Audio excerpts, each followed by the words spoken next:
En videos anteriores, describimos el movimiento de una partícula que se desplaza en línea recta por medio del análisis de su posición como función del tiempo. Una vez que ya hemos avanzado con el curso, mediante la introducción de vectores, generalizaremos el movimiento de dicha partícula para el caso bidimensional, hasta llegar al lanzamiento de proyectiles. Así que vamos con la intro y volvemos con el video.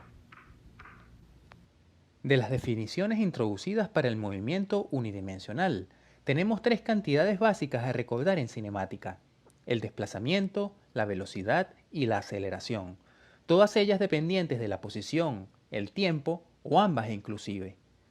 A diferencia de esta última, el tiempo, todas las demás son cantidades vectoriales que se describen por medio de un marco de referencia de 2 o 3 dimensiones, y que en nuestro caso nos limitaremos al plano cartesiano. De esta forma, tenemos ahora que el desplazamiento viene dado como la diferencia de los vectores posición, final e inicial, hecho que usamos para definir la velocidad promedio y la aceleración. Teniendo esto claro, definamos una trayectoria arbitraria de un objeto que se mueve en el plano XY y ubiquemos en él mismo algunos puntos de su trayectoria. Como hemos definido, el desplazamiento desde un punto A hasta otro B, luego de transcurrido un tiempo, vendrá dado como la diferencia de sus posiciones en ambos momentos. Si acercamos el punto B hacia el A, siguiendo la trayectoria recorrida por la partícula y reconociendo que hacer esto equivale a disminuir progresivamente el intervalo de tiempo transcurrido para llegar de un punto al otro, vemos entonces que la flecha que define el desplazamiento se hace tangente a la trayectoria. Por lo tanto, el desplazamiento por intervalo de tiempo se convierte ahora en velocidad instantánea cuando el límite de delta t tiende a cero, teniendo por dirección un vector tangente a la trayectoria que apunta en el sentido del movimiento.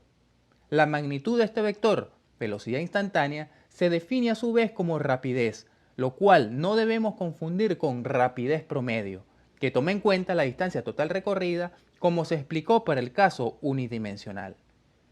De igual forma, podemos analizar nuestro resultado para el caso de la aceleración promedio, definida como el cambio del vector velocidad por unidad de tiempo transcurrido para que ocurra dicho cambio.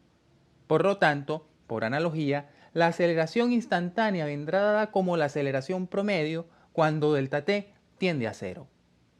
Es importante destacar que, en el caso unidimensional, la aceleración de la partícula ocurre por el cambio en la magnitud de la velocidad, mientras que para un movimiento multidimensional, el cambio de la velocidad puede ocurrir además con un cambio en la dirección de esta, con o sin variación de su magnitud, puesto que ahora hablamos de vectores. En consecuencia, de estas definiciones para el movimiento en el plano, se desprende que las ecuaciones que describen su cinemática son en realidad vectores, que pueden descomponerse en sus componentes ortogonales. De estas componentes tenemos las mismas definiciones que introdujimos para el caso unidimensional, por lo que las ecuaciones que se derivan a través de ellas poseen la misma estructura pero tienen a sus respectivas componentes. Analicemos esto desde el punto de vista gráfico, en donde tenemos a la velocidad como función del tiempo representada en el plano XY, tanto en forma vectorial como en sus respectivas componentes. De igual forma podemos hacer para la ecuación de la posición en función del tiempo en el plano de movimiento, en donde notamos la descomposición por componentes de tales ecuaciones en el plano. Por un lado, nótese que, generalmente, los vectores resultantes, velocidad final y posición final, no están alineados con los elementos vectoriales que conforman sus respectivas expresiones matemáticas, sino que son el resultado de la suma vectorial de cada uno de dichos elementos. Por otro lado, y como conclusión más importante, tenemos que el movimiento bidimensional, en general, puede describirse siempre como un movimiento independiente en cada una de las componentes por las cuales se desplaza nuestro objeto en estudio. Es este resultado, junto a las ecuaciones de movimiento deducidas en videos anteriores, lo que utilizaremos para resolver problemas de movimiento de proyectiles, como caso particular de los resultados obtenidos hasta entonces, identificando los términos que caracterizan al tipo de movimiento a estudiar.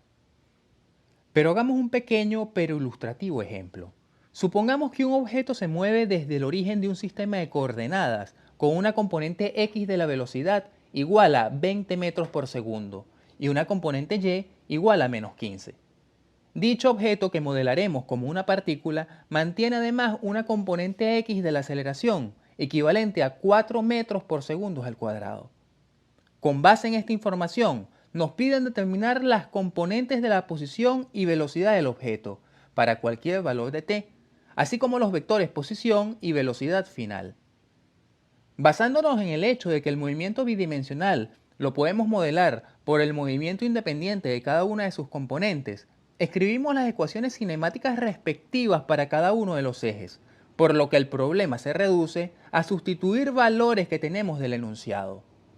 Y como nos piden determinar los vectores posición y velocidad final, reescribimos nuestras expresiones de manera vectorial.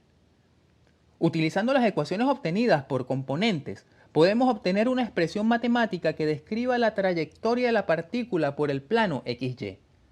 De esta trayectoria, podemos observar un estiramiento de la curva hacia el eje X, hecho que se explica por el aumento que experimenta la velocidad del objeto en ese eje de movimiento, mientras que en el Y la velocidad es constante. De hecho, para tiempos muy grandes, es de esperar que el vector velocidad, tangente a la trayectoria, se haga cada vez más paralelo al eje X, puesto que en ese eje su movimiento es acelerado. En el próximo video analizaremos un problema similar en 2 dimensiones, que es muy común en los cursos de física y que tiene que ver con el lanzamiento de proyectiles. Y para que no te pierdas los resultados interesantes que de ello se desprende, te invito a suscribirte a mi canal y darle a la campanita mientras esperamos la próxima entrega de Física en Gotas. Hasta el próximo video.